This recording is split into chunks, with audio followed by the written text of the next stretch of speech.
Le Paris Saint-Germain remporte le trophée des champions avec 2 buts d'écart face à Toulouse. Bon, je ne suis vraiment, alors là, vraiment pas surpris. Je vous l'avais dit lors de la vidéo précédente sur l'avant-match que pour moi, le Paris Saint-Germain devait s'imposer face à Toulouse avec un score d'au moins 2 buts. Ben, c'est ce qu'ils ont fait aujourd'hui, 2 buts à 0. C'est vrai qu'en deuxième période, c'était compliqué, mais c'est totalement normal. Donc, revenons par rapport au match. Le match avait pourtant bien commencé des deux côtés. Ok, il y avait, on va dire, une certaine rivalité. Mais rapidement, Lee Kang-in va éteindre ce match en marquant un but suite à une passe de Dembélé à la 3e minute. Ok, donc une fois que Lee Kang-in marque, vraiment, on a vu de quelle manière Toulouse a vraiment baissé d'un cran. En fait, vous savez, les buts de corps, les buts qu'on marque dès le début du match, ce sont vraiment des buts compliqués à remonter. Et donc, ça joue énormément sur le plan psychique. Et donc, cette équipe de Toulouse a vraiment baissé d'un cran. Et du coup, le Paris Saint-Germain s'est facilement assiégé. Vraiment, le match s'est déroulé dans le camp de Toulouse. C'est vrai que de temps en temps, cette équipe avait quand même des actions, mais dans l'ensemble, facilement, le PSG s'est imposé tout le long de la première période. Il y a eu de très bonnes combinaisons entre de nombreux joueurs. Par exemple, je peux parler de Kylian Mbappé, de bonnes combinaisons entre Hakimi et Dembélé, de très bonnes combinaisons vraiment en termes de passes bien évidemment dans la surface entre Mbappé et toutes les personnes qui tournaient autour de lui. Ça pouvait être Kang-in Lee, ça pouvait être il s'appelle comment, Barcola. Vraiment, il y a eu de bonnes choses, ok. Et on a vu de quelle manière on a mis énormément de joueurs sur Kylian Mbappé. Déjà aujourd'hui, je tenais à dire qu'il a déjà réalisé une meilleure performance que lors des précédents matchs, ok. Sur son point, en tant que neuf, il a réalisé un meilleur match que lors de ces derniers jours. Et lui également parvient à marquer à la 44e minute. Et lorsqu'il marque à la 44e minute sur une très belle action où il parvient à se défaire d'au moins 3 joueurs, je crois, c'est juste un but tellement bon que à la suite, on va mettre sur Kylian Mbappé plusieurs joueurs. Donc, dès qu'il y avait la balle, en deuxième période, c'était devenu difficile pour lui. Dès qu'il touchait la balle, automatiquement, il y avait au moins 3 joueurs sur lui. C'était vraiment plus compliqué pour lui parce que je pense que le second but, déjà, le premier but, on vous le marque en début du match. Et le deuxième but, on vous le marque à la fin du match, donc pratiquement à la fin de la première période. Ça fait énormément mal. Et donc, lorsque la deuxième période va commencer, il y avait vraiment des joueurs tout le temps sur Kylian Mbappé. Il parvenait tout le temps à avoir la balle, à se défaire des joueurs, mais c'était vraiment pas facile. Ok, donc la deuxième période pour Kylian a été beaucoup plus complexe, mais dans l'ensemble, on dirait qu'il a fait un bon match parce que tout s'est joué lors de la première période.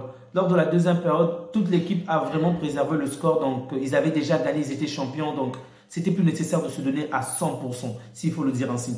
Maintenant, une personne que moi j'ai vraiment, en tout cas les personnes que moi j'ai vraiment trouvé sublimes aujourd'hui, c'est avant tout Hakimi et Donnarumma. On peut parler de Kang-in Lee grâce à son but. Il a même été nommé homme du match, mais à mes yeux, à moi, s'il faut donner l'homme du match aujourd'hui, je dirais Donnarumma. Hakimi vient en seconde position parce que je m'attendais plus à ce que Hakimi tire plus aujourd'hui. Ok, ça me fait plaisir avec des actions qu'il réalise, les jeux de combinaison avec Dembélé ou encore la manière dont il se projette dans la surface. Mais c'est bien qu'il puisse également faire des passes à Kylian, c'est son pote. On a même vu lorsque Kylian a marqué le jeu, ce qu'ils étaient en train de faire entre eux. Ce sont vraiment de belles images. J'espère pouvoir mettre cela comme image de présentation. Mais ça m'a quand même un peu déçu de la part d'Hakimi. Je vais vous dire parce que Hakimi, souvenez-vous de la première saison lorsqu'il est arrivé, c'était pas juste le gars qui cassait des lignes, ok?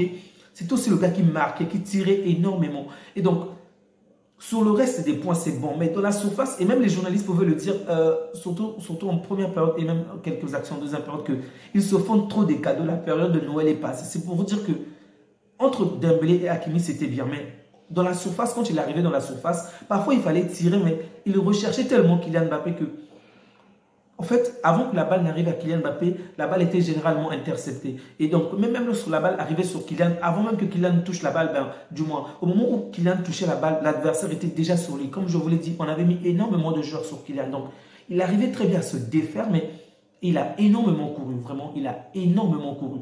Et ce que les gens ont fait au parc, c'est vraiment à féliciter. À la fin du match, on pouvait voir de quelle manière, dès qu'ils... En fait, ils se sont mis à escompter son nom, Hakimi, Hakimi, c'était tellement beau. Après, ils ont fait la même chose avec Donnarumma. Ils ont également poussé des cris de joie pour le nouveau joueur qui vient de rejoindre le club, Beraldo. Donc, dès qu'il touchait la balle, lui également, tout le monde criait son nom. Ça également, j'ai vraiment aimé cela. Donc, très bonne performance de la part du Paris Saint-Germain. En seconde période, comme je l'ai dit, il y a vraiment eu une baisse de niveau, ce qui est normal. Il revient d'une période de trêve. Au moins deux joueurs vont aller à Kang-in Lee exactement et Kang-in Lee et Hakimi Donc Kangin pour le championnat d'Asie, la Coupe d'Asie et Hakimi pour celle de l'Afrique. Donc c'est normal qu'en deuxième période qu'ils veulent préserver le score. Et la mauvaise nouvelle de la soirée, c'est que, en tout cas l'une des mauvaises nouvelles, on va le dire ainsi, c'est que Skriniar est sorti sur blessure. Bon, je pense que ça ne doit pas être très grave puisqu'il y a eu un choc. Je pense qu'il est peut-être sorti pour éviter qu'il ait des problèmes plus tard. Mais en tout cas, il est sorti sur blessure. Lucas Hernandez a plutôt été bon, mais en tout cas, j'ai bien ressenti le manque de Mendes. On sent très bien que Lucas Hernandez est un central et non... en tout cas, ce n'est pas son poste. Okay? Un défenseur central, pas de problème, mais ce n'est vraiment pas son poste. Donc, j'espère vraiment que Mendes sera de retour afin que du côté droit, du côté gauche, excusez-moi, qu'il puisse également avoir de la vitesse. Donc, du côté de Dembélé, il y avait vraiment de la vitesse comme il le fallait. Et donc, on a même vu que la majeure partie des actions du PSG provenaient de ce côté. Donc, de bonnes combinaisons entre Hakimi et Dembélé. Mais du côté de Barcola, il n'y avait pas énormément d'actions. Du coup, Barcola a certes brillé en première période, mais en deuxième période, lui aussi, il était éteint parce qu'il n'y a pratiquement rien de son côté. Il a fait un bon match également, donc je vais me le dire. Donc, dans l'ensemble, je n'ai pas trouvé un flop aujourd'hui. Ok, je n'ai pas trouvé un flop. Il y a eu une baisse de cadence en deuxième période, mais c'était totalement normal pour moi, je pense. Marquinhos qui me rassure petit à petit. En tout cas, il me rassure. Mais ce qui m'inquiète, surtout par rapport au PSG, c'est surtout sur les points, les coups de pied arrêtés. Et ça, c'est quand même dangereux pour cette équipe parce que jusque-là, en fait, pour moi, en ce moment, j'ai l'impression que c'est la pire équipe. Je peux dire, parmi les équipes qui jouent des compétitions européennes, on va dire des top clubs, c'est peut-être le pire club sur les coups de pied arrêtés. La majeure partie des coups de pied arrêtés, donc dès que la balle était en l'air, on voit de quelle manière facilement le PSG coule face à l'adversaire. Ok, il y a eu une ou deux actions où le PSG s'est imposé, mais lorsqu'on regarde bien ces coups de pied arrêtés, donc la balle en l'air où le PSG s'est imposé, c'est parce que la balle était mal tirée, la balle était dans un mauvais endroit. Donc, il y a constamment l'adversaire qui prend le dessus sur le PSG. Donc, si aujourd'hui, les joueurs de Toulouse étaient vraiment des gars assez forts comme le Real de Madrid pour le jeu en l'air ou le Bayern d'autrefois, vraiment, Toulouse aurait pu revenir au score. Et du côté du TFC aussi, ils ont, sur ça c'est particulièrement en deuxième période, ils ont eu même plus d'opportunités que le PSG, mais ils ont vraiment manqué de réalisme. Alors là, vraiment manqué de réalisme. Et ce n'est pas pour rien que je crois que c'est l'avant-dernière équipe en termes de buts, donc la moins offensive possible. Donc, ce qui a également montré leurs limites aujourd'hui. Ils ont eu de très bonnes opportunités, des opportunités franches, mais au final, ils n'ont pas pu conclure ces actions-là. Donc ça, c'est quand même regrettable pour eux. J'espère qu'ils vont s'améliorer sur ce point-là, mais de très bonnes choses, vraiment de bonnes combinaisons entre Dembélé et Hakimi. Ça m'a vraiment tellement plu. Warren Zaïre-Emery qui est toujours fabuleux, même face à 3 joueurs, il arrive à se défaire, à revenir à faire des passes. Vraiment, ce joueur-là est juste brillant. J'espère que lui également, il va progresser. Donc, Kylian Mbappé qui a fait une première période, on va dire, plutôt intéressante, top, et une deuxième période moins aussi puissante, mais ce qui est normal puisqu'il a attiré sur lui tous les joueurs. Donc, logiquement, le PSG s'impose 2-0 et ça me fait énormément plaisir parce que c'est le pronostic que je donnais, du moins. C'est celui à quoi je m'attendais le plus. Et bon, maintenant, revenons sur les points négatifs par rapport à cette compétition. Déjà, le fait qu'on ait joué cette finale-là en France, ça c'est une bonne chose pour moi. C'est mieux parce que ce sont des Français qui vont acheter des tickets et voir ce match. Si je le dis, c'est parce que les années précédentes, comme vous le savez, c'était en Arabie Saoudite, à Tel Aviv, en Israël. Donc, c'était pas très intéressant. Mais cette année-ci, on l'a mis en France, ça c'est mieux.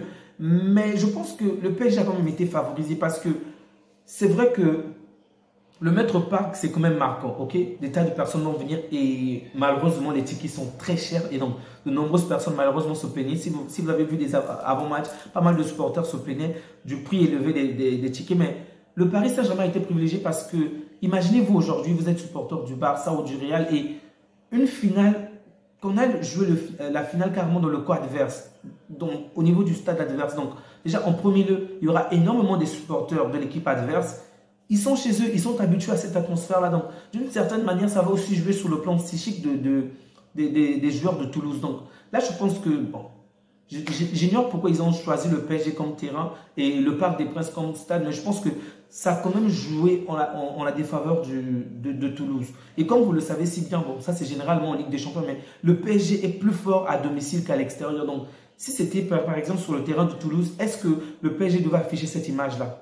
question mark. Si c'était peut-être sur un terrain neutre, j'aurais préféré que ça puisse être sur un terrain neutre pour pouvoir les évaluer autrement. Mais dans tous les cas, je suis ravi de ce que Luis Enrique a prouvé aujourd'hui. Il nous avait dit que dans la suite de la saison, après cette période hivernale, bon, on est encore dans la période hivernale, donc aux alentours de mars, que le PSG aura un meilleur visage. Ce n'est pas encore le cas parce qu'en deuxième période, il y a eu un certain baisse de régime en premier lieu. Le deuxième point, c'est que le PSG doit vraiment s'améliorer dans le domaine aérien. Donc, je pense que j'aimerais vraiment voir ce que ça va donner par la suite. Et je tenais également à souligner la rentrée vraiment brillante de Asensio. Okay, vraiment une très bonne rentrée de Asensio. J'espère qu'il va avoir plus de temps de jeu. Et on va attendre pour la suite pour savoir ce qui va se passer. Vraiment un très bon match de la part de Donnarumma. Si aujourd'hui il avait fait ce qu'il avait l'habitude de faire auparavant, le PSG aurait pu être rattrapé au score, voire même être mené. Bravo à Donnarumma. Merci à vous qui continuez à soutenir la chaîne. N'oubliez surtout pas de liker, de vous abonner, de soutenir la chaîne. Je compte sur vous afin que nous puissions atteindre les 500 abonnés le plus rapidement possible au cours de cette année. Donc n'oubliez surtout pas de vous abonner si vous aimez cette chaîne afin qu'il y ait de plus en plus de contenu. On se dit à bientôt. Prenez bien soin de vous ainsi que des vôtres et que Dieu vous garde. Ciao.